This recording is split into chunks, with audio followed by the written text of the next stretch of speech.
तुला राशि वाले लोगों से जुड़ी रहस्यमयी बातें आज मैं आपको बताने जा रहा हूँ। यह कैसे होते हैं, धन धन संपत्ति के बारे में बताऊंगा, परिवार के सुख के बारे में बताऊंगा, संतान के सुख के बारे में बताऊंगा, रोग ऋण शत्रु के बारे में बताऊंगा, दाम्पत्य जीवन के बारे में बताऊंगा, भाग्य चक्र के बारे में बताऊंगा, पैतृक संपत्ति, मान सम्मान और प्रेम संबंध के बारे में बताऊंगा।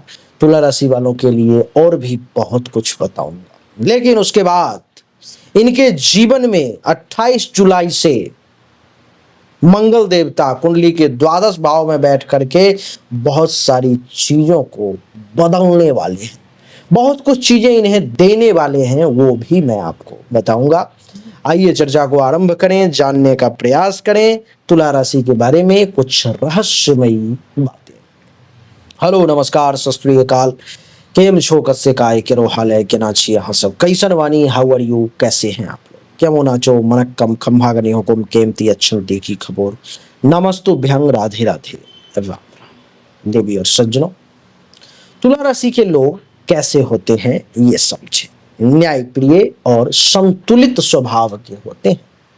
तुला राशि का स्वामी शुक्र है जो इन्हें संतुलन, सौंदर्य, प्रेम, कला और न्याय का प्रतीक बनाता है। ये हमेशा संतुलन बनाए रखने की कोशिश करते हैं, ये इनकी पहली क्वालिटी होती है। दूसरी, रहस्यमयी और आकर्षक व्यक्तित्व होता है। इनमें एक विशेष आकर्षण होता है जिससे लोग स्वतः इनके तरफ खिंचते हुए चले जाते हैं। इनका सौंदर्य बोध और बोलने की कला लोगों को मोह लेती है।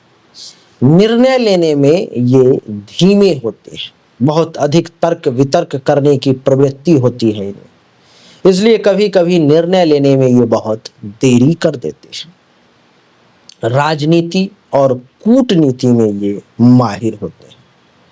सामाजिक कौशल बहुत प्रबल होता है जिससे ये डिप्लोमेटिक तरीके से हर स्थिति को संभाल सकते हैं। कलात्मक और रचनात्मक होते हैं। संगीत, फैशन, डिजाइनिंग, अभिनय जैसे क्षेत्र में स्वाभाविक रुचि और प्रतिभा इनमें होती है। धन धान्य संपत्ति के बारे में अगर बात करूं तो शुक्र के कारण विलासिता में रुचि रखते हैं। धन को सिर्फ संग्रह नहीं बल्कि सुख सुविधा में खर्च करना ये ज्यादा पसंद करते हैं। साझेदारी से इनको लाभ मिलता है। इनकी कुंडली में साझेदारी या जीवन साथी से आर्थिक सहयोग मिलने का भी योग होता है। रियल एस्टेट या वस्त्र आभूषण क्षेत्र में भी लाभ मिलता है। ऐसे क्षेत्र से संबंधित व्यापार में इनको सफलता मिलने के योग होते हैं। समय के साथ संपत्ति का विस्तार भी होता है। धीरे धीरे धन वृद्धि होता हुआ प्रतीत होता है, अचानक से कुछ नहीं होता। कभी कभी ये दिखावे में भी खर्च ज्यादा कर देते हैं।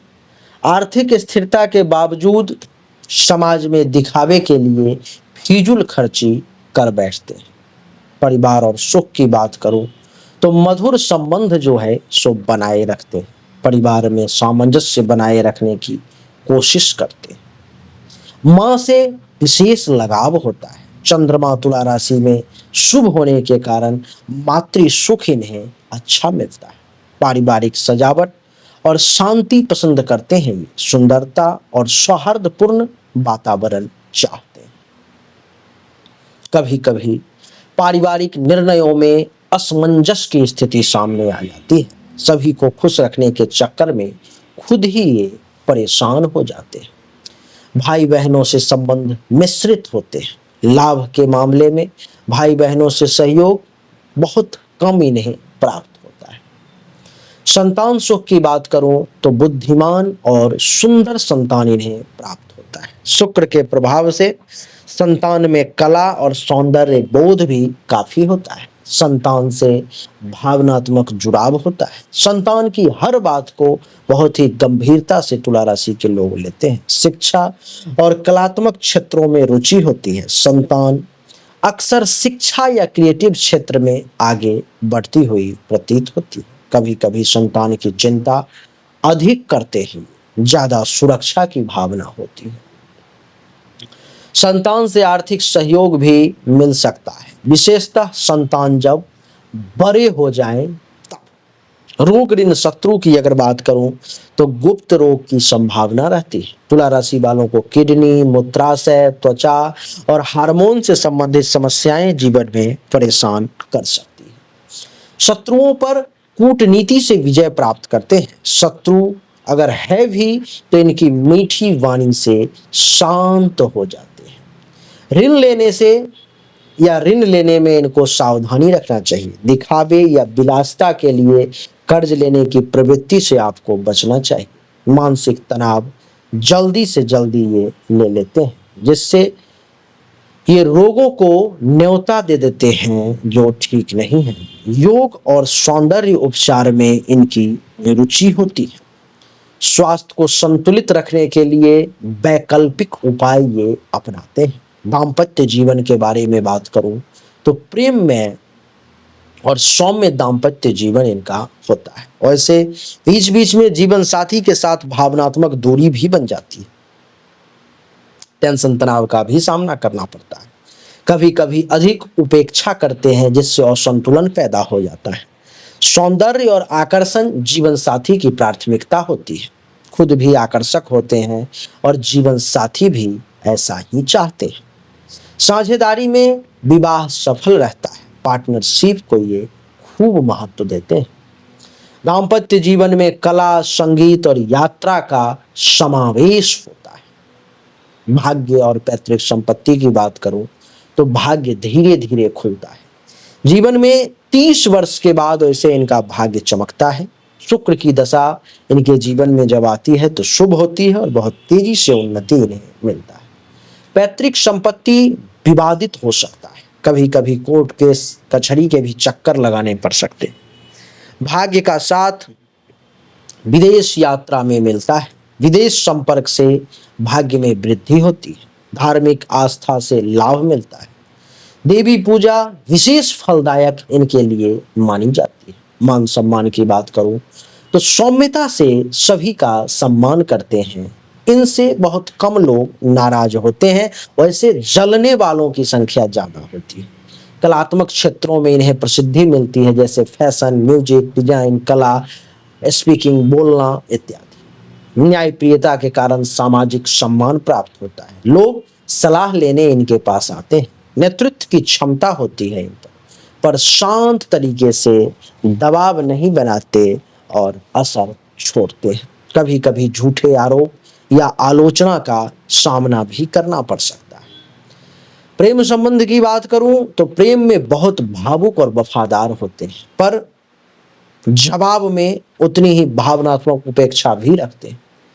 प्रेम में सौंदर्य और रोमांस बहुत मायने रखता है। बार बार दिल लगने की प्रवृत्ति होती है। जब तक सच्चा साथी ना मिले और स्थिरता बनी रहती है। प्रेमी के लिए त्याग करने को तैयार रहते हैं। प्रेम विवाह की संभावना प्रबल होती है, विशेषकर शुक्र के पीरियड में। ये मैंने कुछ बातें आपको तुला राशि के बारे में विशेष तौर पर बताई। 28 जुलाई 2025 से तुला राशि वालों की कुंडली में मंगल का गोचर द्वादश भाव में होने जा रहा है, तो क्या क्या शुभ परिणाम मिलेंगे देखिए। विदेश यात्रा के योग बन रहे हैं। वीजा, नौकरी या घूमने का मौका मिल सकता है। गुप्त शक्तियों और साधना में रुचि बढ़ सकती है। आध्यात्मिक उन्नति देखने को मिले। शत्रुओं पर मानसिक विजय, खुल करके विरोध कोई नहीं करेगा आपका। रहस्यमयी क्षेत्रों में जैसे गुप्तचर, रिसर्च, सीबीआई, तंत्र और भी जो गुप्त क्षेत्र हैं उसमें आपको सफलता मिल सकती है। ऋण चुकाने की प्रेरणा मिलेगी और क्षमता बढ़ेगी। नींद और कल्पना शक्ति बढ़ेगी, विशेष करके रचनात्मक कार्यों में। स्वप्न दृष्टि या इंट्यूशन पावर भी इस समय में बढ़ेगा। नया बिजनेस विदेश से जुड़ा हुआ हो सकता है, जिससे आपको लाभ मिलेगा। बुजुर्गों और बीमारों की सेवा से पुण्य और संतोष मिलेगा। त्याग से यश प्राप्त होगा। धर्म और सेवा से मान सम्मान मिलेगा। देवीगढ़ सज्जनों, तो बड़ा सुखद और अच्छा समय होने वाला है 28 जुलाई के बाद। तो लाभ लेने के लिए तैयार रहें। केवल अपने क्रोध पर में काबू रखेंगे तो अच्छा रहेगा। यही था तुला राशि वालों के बारे में रहस्यमयी बातें, और कब मिलेगा, कब से मिलेगा सुख, ये मैंने बताने का प्रयास किया। हमने अभी तक आपको जो भी जानकारी दी ये 100% सत्य नहीं है। फिर से सुने, 100% सत्य नहीं है। आपने बिल्कुल सही सुना है। ऐसा मैं क्यों कह रहा हूं? क्योंकि अभी तक जो हमने आपको बताया ये एक सामान्य राशिफल है, विशेष नहीं है। विशेष जानकारी, 100% एक्यूरेट जानकारी तो आपको तभी मिल सकती है जब पर्सनली आपके जन्म कुंडली की जांच की जाए, पर्सनली आपके हाथ की रेखा को देखा जाए, तभी तो सिर्फ आपके बारे में सही जानकारी आपको प्राप्त होगी। और जब वो जानकारी प्राप्त होगी तो वो 100% एक्यूरेट होगी। आपको जानना चाहिए, अगर आपको परिश्रम ज्यादा करना पड़ रहा है लेकिन परिणाम नहीं मिल पा रहे हैं, आपको भाग्य का साथ नहीं मिल पा रहा है, जिस पोजीशन पर आपको होना चाहिए उस पोजीशन पर आपसे पहले कोई और पहुंच जा रहा है, इसका अर्थ है कि भाग्य का साथ नहीं मिल रहा है, भाग्य के देवता की स्थिति कुंडली में गलत है, उसको ठीक करने की जरूरत है। दूसरा, अगर आप बहुत परिश्रम कर रहे हो, आमदनी के कई सोर्स को तलाशने की कोशिश कर रहे हो, लेकिन आमदनी बहुत ज्यादा कर नहीं पा रहे हो जितनी इच्छा है, जितनी कोशिश है, तो चेक करने की जरूरत है कि आमदनी के जो देवता हैं उनकी क्या स्थिति है कुंडली में, आखिर आमदनी क्यों नहीं बढ़ पा रही।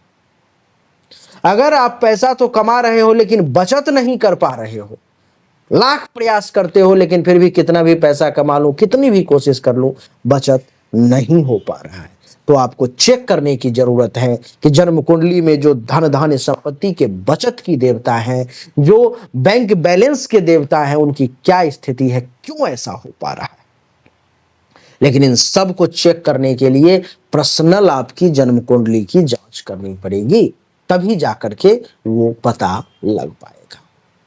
देवियों सज्जनों, चाहे कोई बीमारी है जो आपको बहुत परेशान कर रहा है, बहुत परेशान कर रहा है, आप ठीक नहीं हो पा रहे हो, चाहे आपका विवाह नहीं हो रहा, वैवाहिक जीवन में अथवा परेशानी आ रही है, मामला तलाक तक पहुंच गया है या विवाह हो ही नहीं पा रहा है, जिस काम को करने की कोशिश कर रहे हो हर काम में रुकावट आ रहा है, जमीन मकान गाड़ी चाह रहे हो लेकिन हो नहीं पा रहा है, तो इन सभी शंकाओं का समाधान जन्म कुंडली देखने के बाद ही मैं आपको दे सकता हूं। उसके लिए सामने दिए गए नंबर पर में अपनी जन्म तारीख, जन्म समय, जन्म स्थान, दोनों हाथ के हथेली का फोटो अवश्य भेजे। जो शुल्क है जमा करें, इंतजार करें, आपको जानकारी अवश्य मिलेगी। अच्छा लगा तो वीडियो को लाइक करें, शेयर करें, चैनल को सब्सक्राइब करके इसके बेल आइकन के बटन को दबा दें। राधे राधे, राम राम।